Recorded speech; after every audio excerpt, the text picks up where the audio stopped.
Welcome to Sleepy Chronicles. Whatever today brought you, the noise, the rush, the things that didn't go the way you wanted, you can set all of that down now. Lie back. Put your headphones in. Let your shoulders drop and your jaw unclench. This is your time, and there is nowhere else you need to be. If you enjoy what we do here, quiet voices, slow history, and the kind of stories that make your eyelids feel heavier with each sentence, please take a moment to like this video and subscribe. It costs nothing and means quite a lot. And let us know in the comments where in the world you're listening from. We read every single one. Tonight we are going to England. Not the England of kings and candlelit banquets, but a smaller, colder England. A village in the north, November 1491. The harvest is in. The days are short. And this morning, you are going to count what you have left and discover that it is not enough. So get comfortable. We will take it from here. You wake before the light. This is not a choice. It is what your body does in November, pulled from sleep by the cold, the way a hook pulls a fish. The straw beneath you is thin. The fire went out in the night. You can see your breath. You stir the ashes. One ember left, buried deep. You coax it back with straw and breath until a small flame takes. It gives almost no heat yet, but it is something. Outside, the village is gray and still. Frost on the mud. The vegetable patch bare and finished. The sky the color of old linen, flat and low. You go to the store. Every household in this village keeps what it can. This is the arithmetic of survival in Tudor England. Not comfort, not plenty, just the careful calculation of what you have against, how many weeks stand between now and the moment the earth softens enough to plant again. You have 2 sacks of rye, less than half full, a basket of dried beans, 3 dried fish on the rafter, turnips, some already going soft, and in the corner, tied at the neck, 1 linen bag of flour. You count again. The rye will last 6 weeks if you are careful.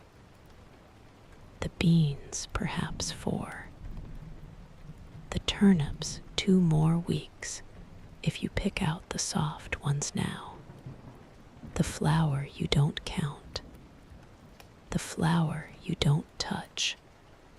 The arithmetic comes out the same way it has every time. Not enough. Not for February. Certainly not for March. Marin comes while you are still standing there. She doesn't knock. Nobody in this village knocks. The door's too thin and the cold too real for ceremony. She sees you in the store, and her face tells you she already knows what your face looks like, because hers looks the same. She counted too. This morning before she came. Worse than last year, she says. By a third, you say. Marin is a practical woman, the kind who solves things rather than feels them, or feels them later when there is time.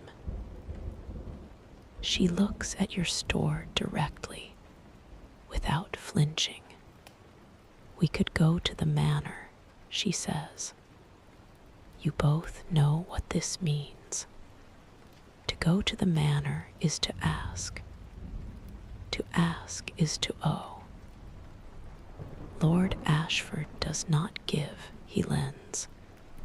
And what he lends comes back in labor, in kind, in the slow accumulation of debt that keeps families bound to land for generations. Your grandmother owed his grandfather. Some debts do not end. Or the church, you say. Father Edmund has less than we do, Marin says. Not yet, you say. We manage what we have first. She nods. This is how it has always been done. That evening, you open the flower. Just enough. A small measure cupped in both hands, mixed with water and a pinch of salt. Marin stays.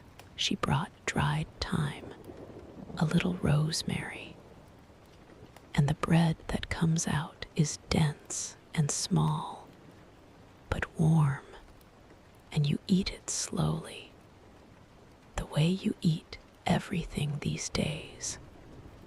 The fire pops. Outside, the wind picks up. Spring, Marin says. Not comfort, just a direction. Spring, you agree. She goes home when the bread is finished. You bank the fire for the night. You lie down. The thatch moves in the wind. The cold waits at the edges of the room. You think about the flower. One measure gone. You think about February. Your eyes grow heavy. The fire holds just barely, just enough. Outside, the village is dark and still. The way it goes in November, when there is nothing left to do but wait for morning. It will probably get worse before it gets better. But morning will come. Your eyes close.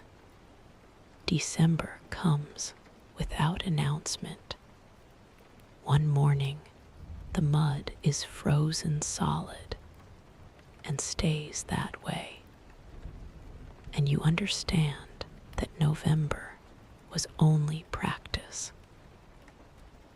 The real cold is this, the kind that gets into the walls.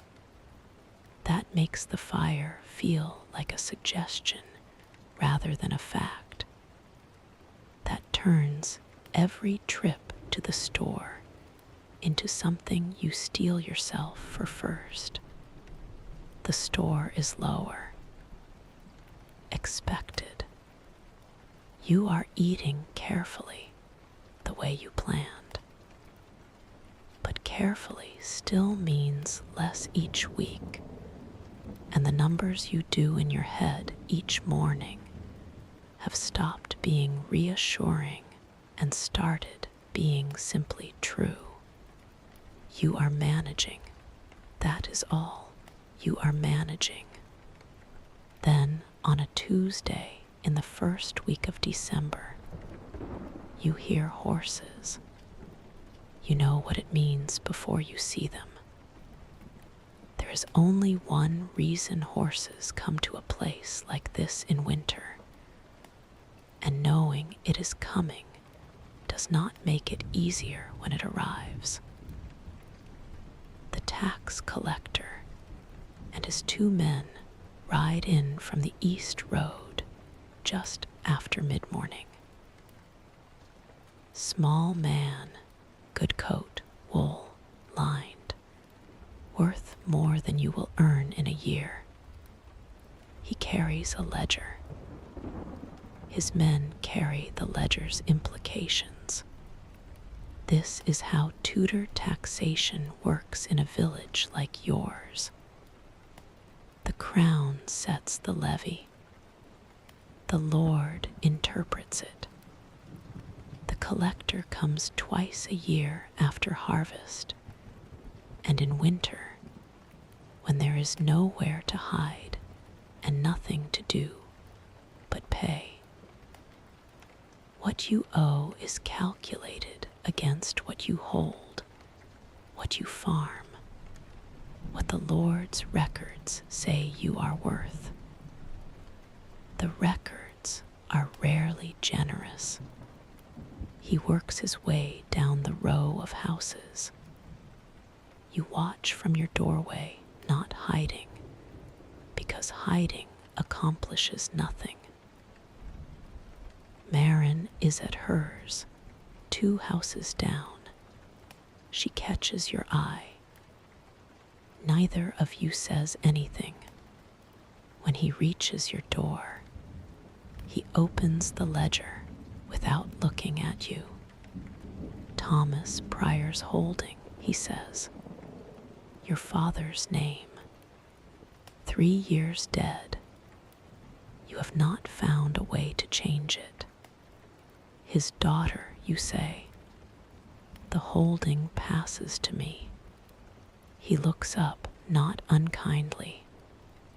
Just from a distance, he names the levy. You don't have it in coin. Nobody here does.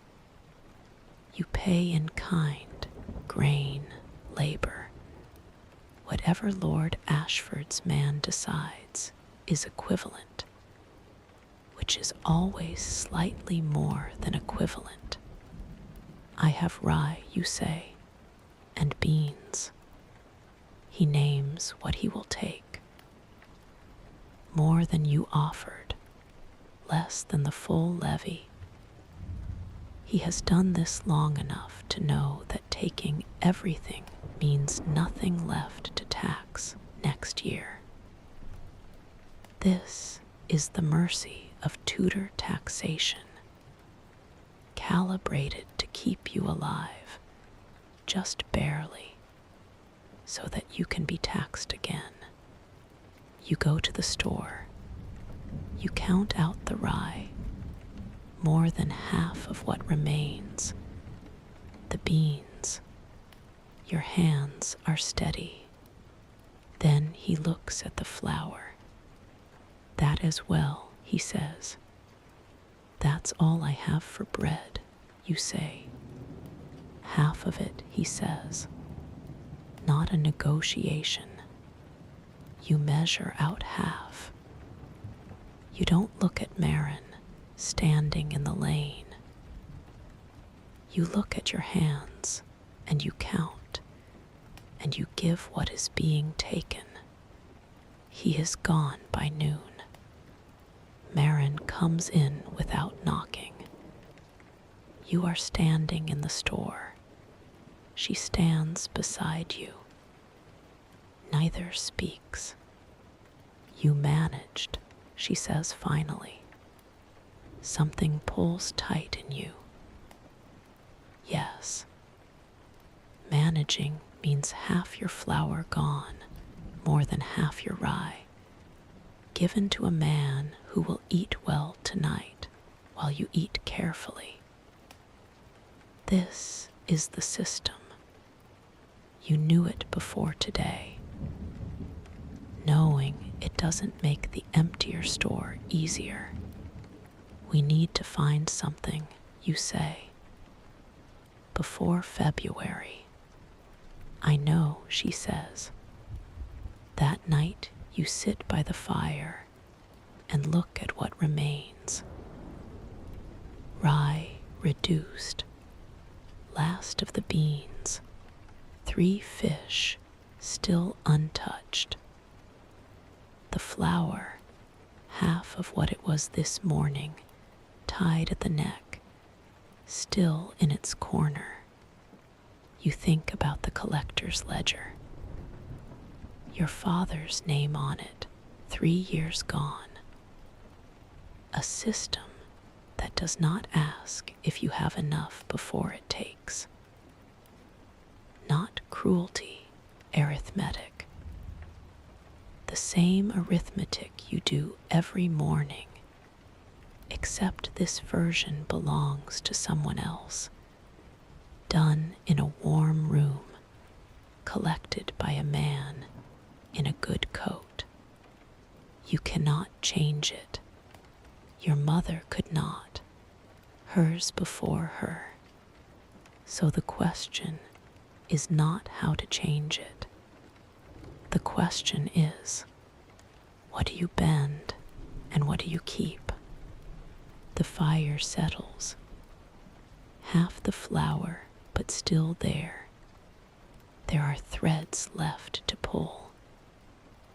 Marin's cousin in the next village, Father Edmund. Something before February runs out. You will find them. Your eyes close. January arrives the way January always does, without permission, without apology, simply there when you wake up. Colder than December in ways you have no precise words for. The well froze on the 5th day. You and Marin broke the ice with the same iron bar you use for everything that needs breaking, taking turns, your breath making clouds in the still air. The water underneath was dark and very cold. You carried it back in buckets and did not spill any, because spilling any would mean going back. This is January. Everything costs more than it did in December, and December cost more than November. On the 9th day, you hear coughing from Agnes's house. Agnes has lived 2 doors down since, before you can remember. Older than Marin, older than most. She remembers harvests from 30 years ago. A winter worse than this one, or so she says. She has survived everything this village has thrown at her by being precisely as stubborn as the situation required. The cough you hear on the 9th of January does not sound like stubbornness. In a Tudor village, there is no physician. The nearest town with anyone who might call themselves a doctor is half a day's walk in summer, unreachable in January. What there is instead is knowledge, Marin's mother's knowledge, passed down not written, but spoken, not taught, but shown. You know some of it yourself, what you were given before your mother died. Keep them warm, keep them drinking. Watch the color, red is fever, gray is worse. Dried thyme, a little elderflower boiled in water, and breathed as steam.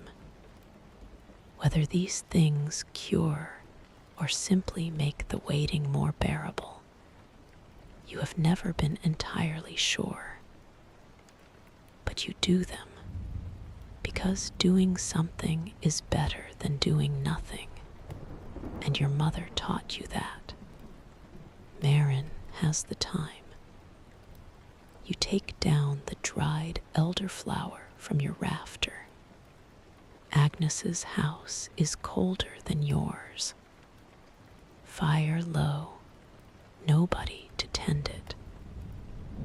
Her face is red, and her breathing audible from the doorway. You build the fire first. Always the fire first. While it takes hold, Marin boils water. You steep the herbs. You fill a cup and hold it for Agnes to breathe above. She opens her eyes and looks at you. Your mother, she says. You look like her when you do that. You hold the cup steady.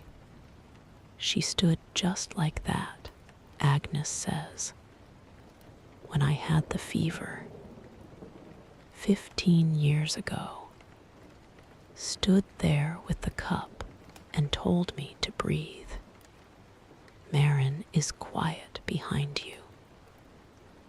Your mother moved through this village with her herbs and her cups and her particular stubbornness about keeping people alive. Your mother stood where you are standing now. Your mother died in February, 3 years ago, of something that started as a cough. You hold the cup steady. You tell Agnes to breathe. Past midnight, you go back to your house and look at the store. The elderflower gone. You look at the flower. Tomorrow, soup. Something warm, something with a little substance. A thin soup thickened with the last rye. One of the fish broken into it. One of the 3 fish, 2 left. You carry it to Agnes's house in the morning while it is still hot. She eats half of it sitting up. Her color is slightly less red. Your mother would be glad, she says. You nod. You pick up the empty bowl. That evening you sit by your fire and look at the store. Flour less than it was. Rye almost gone. 2 fish. The turnips finished last week. But Agnes is sleeping without fever tonight. Marin checked an hour ago and came back with her face arranged the way it arranges when something has gone right. You think about your mother, about the cup and the steam, and standing in someone else's house in January and holding things steady when there is very little left to hold.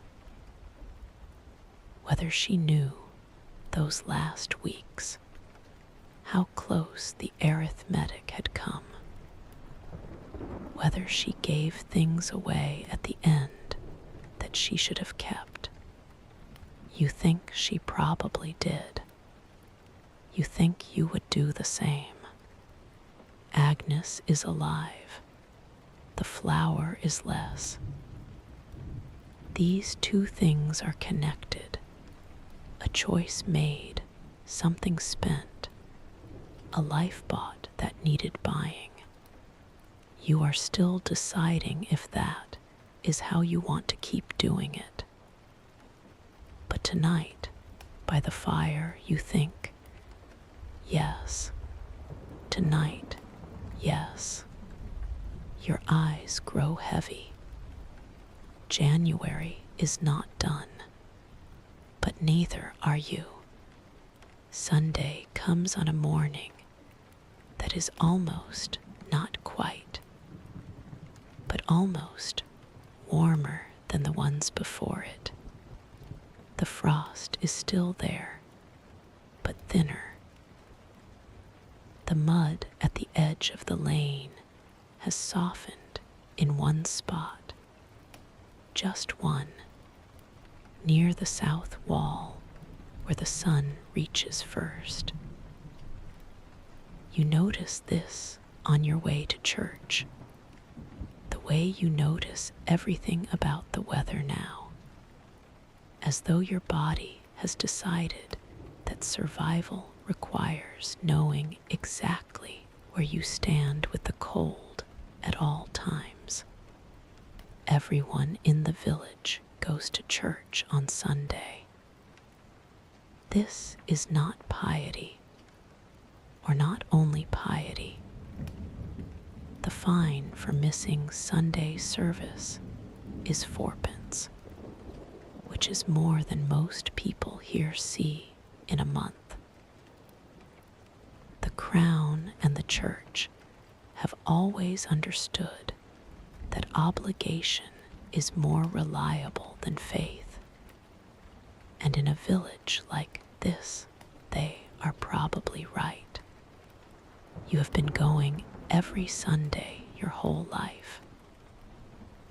The words were always the same Latin, worn smooth by repetition, meaning less the more familiar they became, until they were less words and more texture.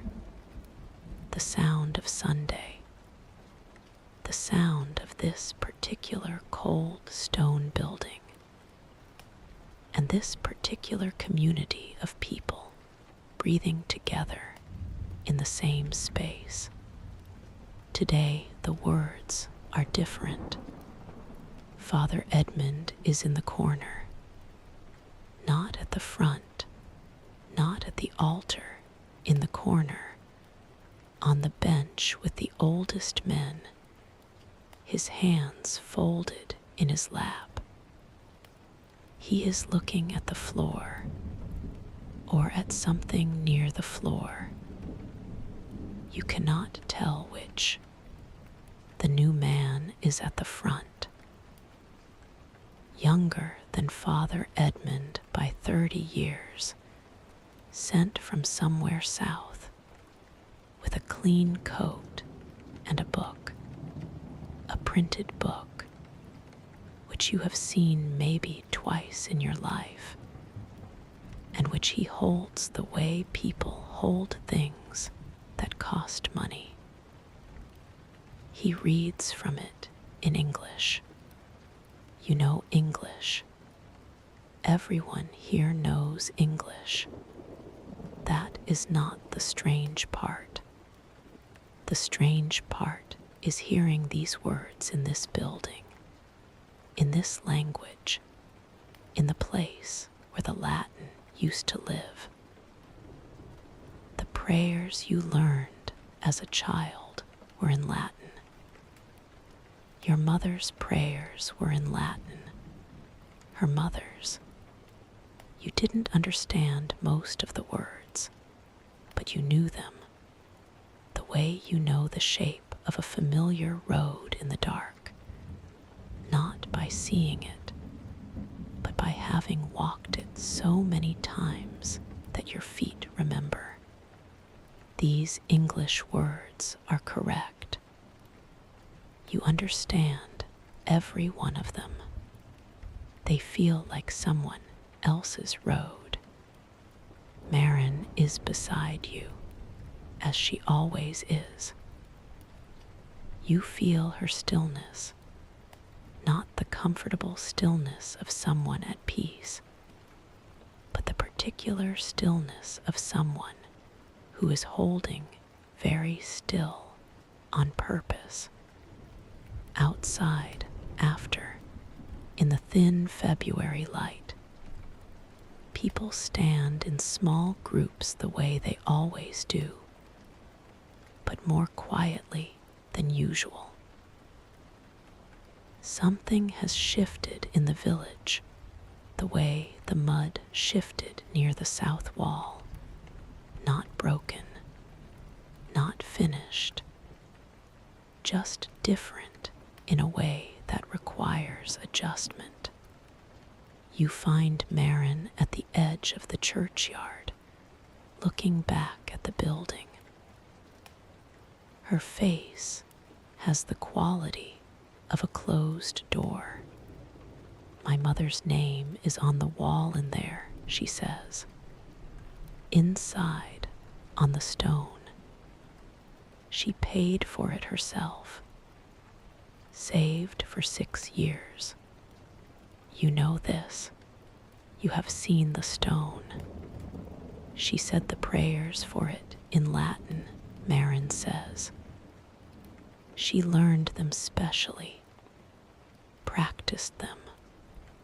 A pause. They don't use those prayers anymore. You stand beside her. You don't have anything to say that would be equal to what she just said, so you say nothing. After a moment, she straightens, and the closed door is still there, but she has decided to walk past it, the way Marin always decides things, practically, without sentiment, because sentimentality doesn't fill a store. Come on, she says. In the square, Lord Ashford's man is reading from a paper. You have never seen Lord Ashford this close before.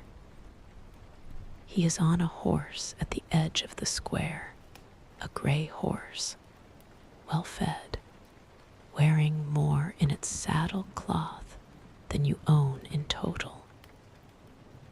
He is a middle-aged man with a careful face. He is not watching his man read. He is watching the people listening. The paper says what papers from the Lord always say, dressed in different words. The new religious observances are required of all who hold land under his lordship. Failure to comply may be considered grounds for review of tenancy arrangements. Review of tenancy arrangements. You know what this means. It means the ground you work, which is not yours, which has never been yours, could be taken. Your grandmother's ground, your mother's, your father's, whose name is still in the collector's ledger. Agnes is beside you. She came to church for the first time since the fever, slower than before, leaning on a stick she didn't have in December, but here, upright, present. She listens to the man read. When he finishes, she looks at Lord Ashford on his gray horse.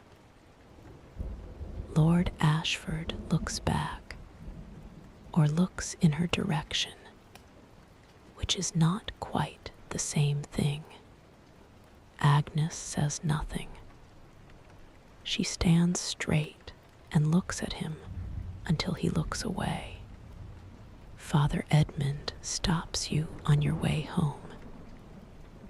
He is walking slowly, the cold hard on him, his breath heavy. A moment, he says. You wait. He stands beside you and looks at the church, at the old stone the small windows, the door worn smooth at the handle from 100 years of hands. Some things change, he says. Some things cannot be changed. The difficulty has always been knowing which is which. He nods once, the way old men nod when they have said the thing they came to say. Then he continues on his way, slower than you, patient with the ground. You walk home, the store flour less than before, but there. 2 fish, the rye gone finally these past 2 weeks. You have been finding other things Marin's cousin did of seed, some of it edible now, and Father Edmund pressed a small jar of preserved beans on you last week, which you accepted without arguing. You are still here, still threading. You sit by the fire and look at the flour bag and think about Latin prayers on a stone wall and a gray horse with a well-fed look and an old man who knows the difference between what changes and what doesn't. Some things cannot be changed. The question is what you do with the ones that can. Your eyes grow heavy. February is almost done. Almost. Not warmly. You know better than to expect warmth in March. And March does not disappoint you by trying. But the cold is different now. Less absolute. There are hours in the afternoon when the sun is at a certain angle, and you can stand in it with your eyes closed and feel something that is not quite warm, but is at least the memory of warm. And that is enough, after everything, to feel like a promise. The mud near the south wall has spread. More soft patches now, more places where the frost has given up and retreated into the ground. And in one of those patches, 2 days ago, you saw the first green, a shoot, thin as a needle, pushing up through the gray earth as if it had somewhere to be.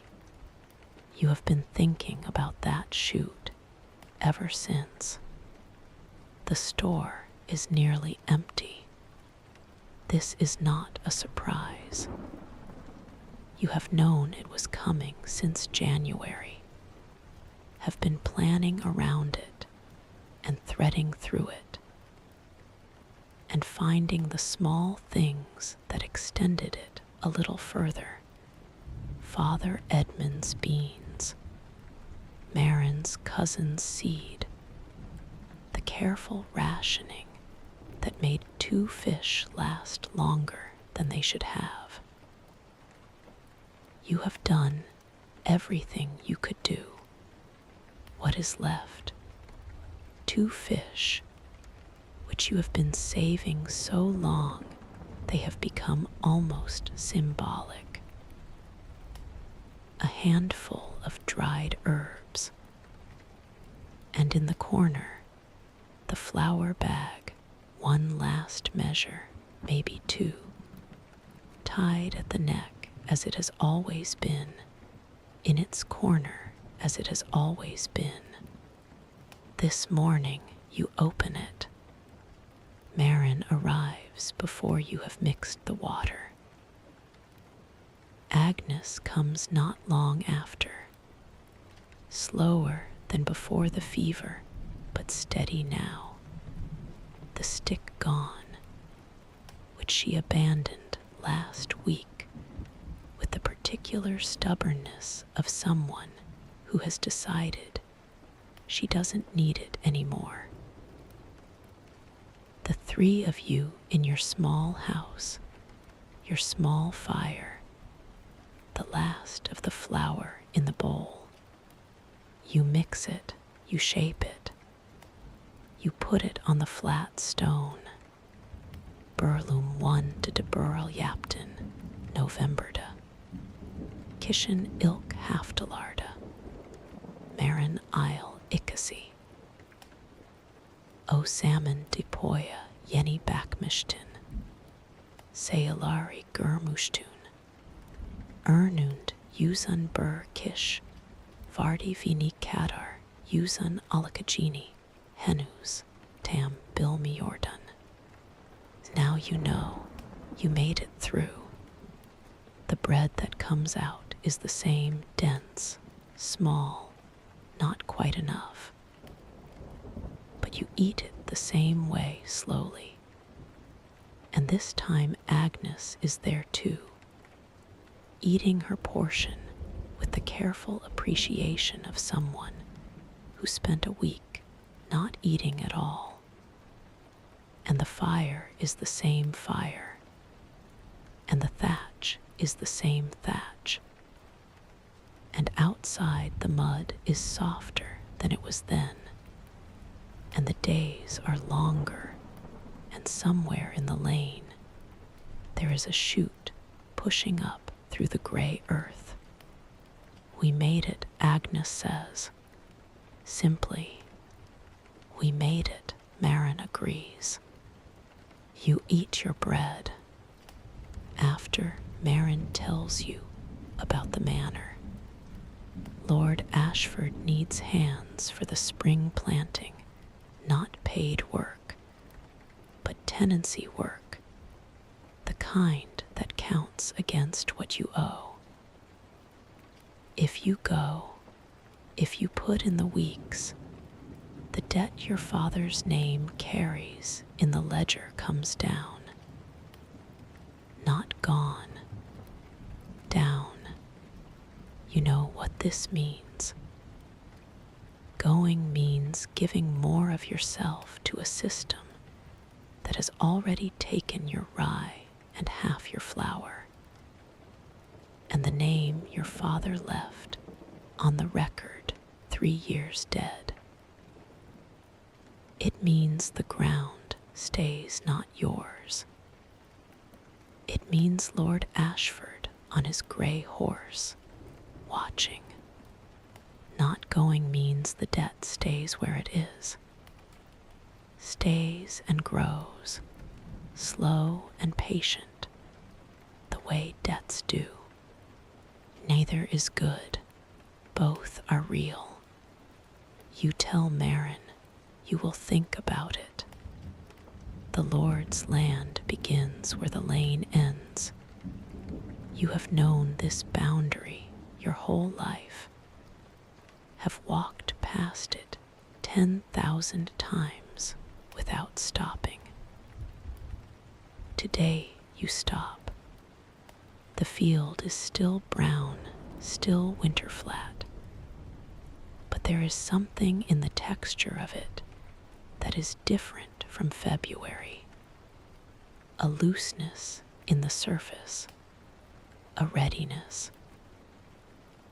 The same thing that happened to the mud near the south wall, happening here, slower because the field is larger and holds its cold longer.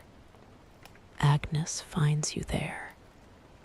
You don't know how she knew where you'd be. Agnes usually knows. She stands beside you and looks at the field. Your mother planted this field, she says. Every spring. Same field, different ground every year, because that's how they rotated it. She pauses, She didn't own it either. She never expected to. You look at the field. She just planted it, Agnes says. Because that was the next thing. She pats your arm once, the way old women pat arms, brief and certain, and walks back toward the village. You stand at the edge of the field for a long time. That evening, you fold the flour bag. It is empty, properly empty, shaken out. Nothing left in the seams. You fold it the way you fold things you intend to use again. Carefully, in thirds, flat. You set it in the corner where it has always been. Not gone, waiting. You sit by the fire. Marin is home. Agnes is home. Father Edmund has the church. Lord Ashford has the manor and the ledger and the grey horse. And you have this, a house still standing, a fire still burning, 2 fish for tomorrow, the fold of an empty bag in the corner, and outside, somewhere in the lane, a chute pushing up through earth that has finally, after everything, decided to soften.